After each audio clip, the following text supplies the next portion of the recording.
RT is in Austin, Texas, catching up with radio talk show host and documentary filmmaker Alex Jones. Alex, thanks for sitting down with us today. My first question is, several months after Obama stepped in as President of the United States, you make a documentary calling him a deceiver. Why? He said he wouldn't hire lobbyists. All he's done is hire high-powered lobbyists at every level of government. And he's handed the country over to the oligarchs, the international bankers, to loot the nation, according to Bloomberg Financial, of $9.7 trillion. He has lied about leaving Iraq. He said he would take the troops out immediately. Now he says 16 to 23 months, and he's going to keep them there. He's increased the troops by 30,000, doubling them in Afghanistan. He's bombing Pakistan. Barack Obama promised that he would only raise taxes on those making over $250,000 a year.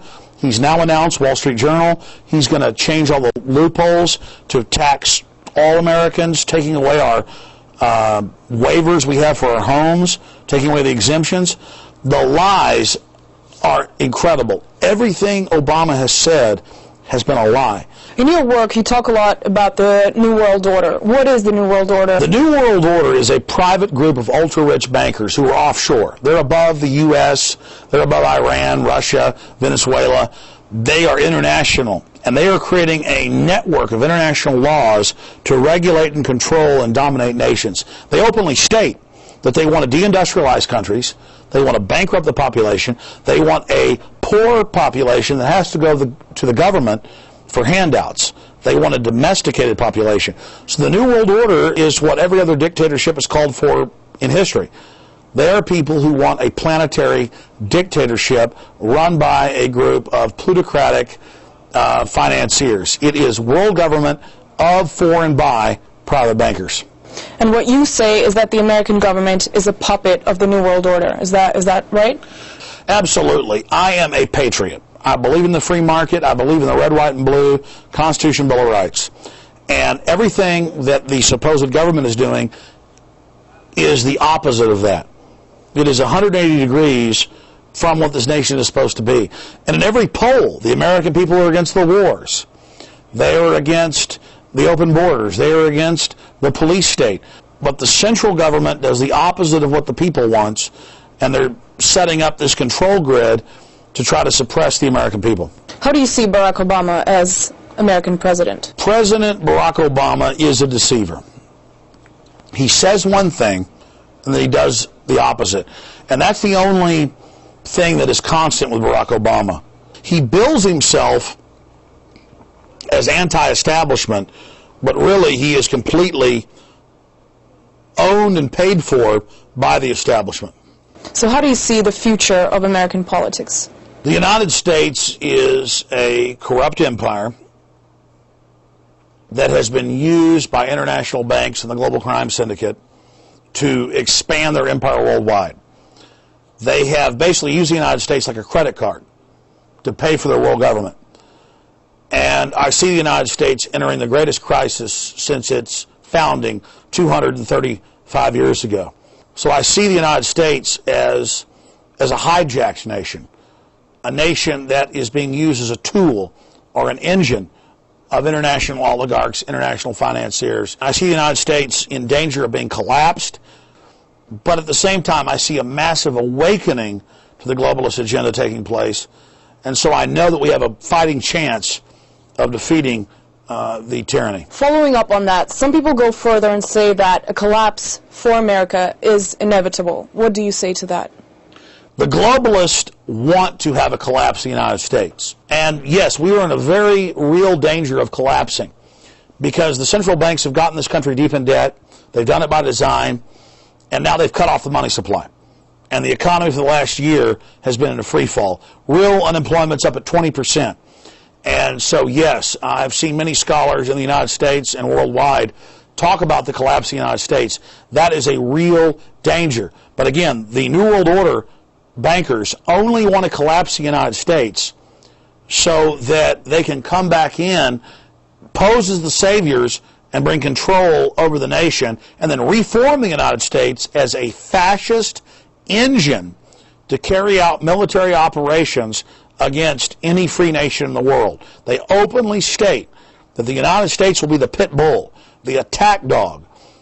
The American people will be used to go after every free nation in the world. So the United States is in a process of going from a corrupt oligarchy to a fascistic, Hitlerian pit bull meant to go out and literally wage war against the planet. Meanwhile, the international financiers will sit in Switzerland and London and Paris and Berlin and blame America for all the tyranny when they own our private Federal Reserve and are launching the attack.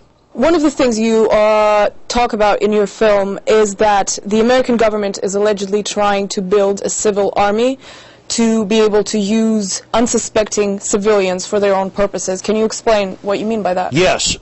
Legislation has passed the House and the Senate, and they're in the process right now of ratifying it, to create, in the words of the New York Times, a 7 million person army.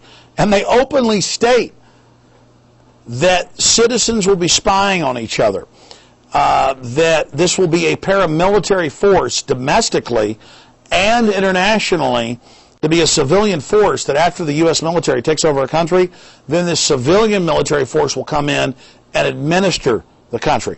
So the United States is being used as a colony of the offshore bankers to create a social service class to administer world government. You allege that the Bilderberg Group runs the world. Who are they exactly? The Bilderberg Group is the Queen of England, the Queen of the Netherlands, it is the Rockefellers, it is the Rothschilds. They write books, they brag about it. David Rockefeller wrote a book 4 years ago saying he wants world government and end to U.S. sovereignty. And they are these incredibly wealthy, powerful families that play with nations and whole populations like they're a little toy. And they are outside the laws. They don't have to follow the laws of the nations they control.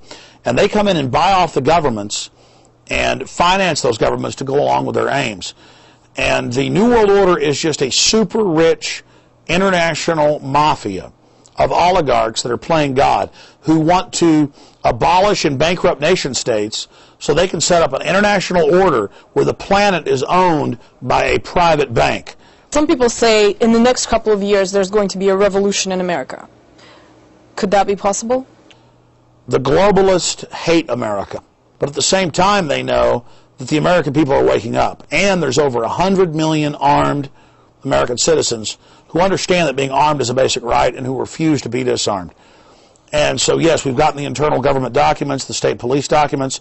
They are very concerned about a revolution because they know that as they bankrupt the nation, as they turn us into third world slaves, that the people will resist. And so they are attempting to set up a high-tech police state in the United States as a rearguard action so that as they've stolen the country blind to build their world government, using the U.S.'s energy and money and finance to build it, now they're done with us. But the final phase is putting a police state in so they can successfully rob the United States without having the American people ever take control of the country and then prosecute them and arrest them. How do you explain the extreme popularity of Barack Obama? How long do you think this Obama phenomenon is going to last? Barack Obama is a manufactured Madison Avenue pitchman. He's a fraud. And he made all these great promises and said a lot of good things during the campaign. Now he's going back on all those promises. Now he's flip-flopping, lying. And so we already see in polls as much as a 20% drop in his approval. And so I think the messianic support for Barack Obama as a cult leader is fading quickly. The American media and the bloggers, the mainstream media and the alternative media seem to be in a war. Who should American people trust? Who is the reliable source of information? There is a war between the alternative media and the mainstream media. And you have thousands and thousands of sources in the alternative media. Some of it's true, some of it's lies. They all have agendas. And you have the government trying to infiltrate the blogs to put out their propaganda. The mainstream corporate media in the United States has proven they have an agenda to spin and lie and kind of dumb the information down. They lie by omission. The blogs are very diverse. Some of it's true, some of it's partially true, some of it's not true. But people are developing a sense and becoming more sophisticated, and they've learned that the alternative media is on average more accurate and delivers more diversity of thought and opinion than the mainstream media. And so the mainstream media is going bankrupt. TV is going bankrupt. The newspapers are going bankrupt. And it's not just because there's now the internet. It's because people have learned they have an agenda and are lying. But Pandora's box is open. The genie's out of the bottle. They're not going to be able to shut down the internet. People have had a taste of alternative information, that whole cornucopia or that whole rainbow of ideas. And the establishment is in trouble. That's why they're launching this whole police-state takeover, is because the people have finally woken up to the fact that the emperor has no clothes.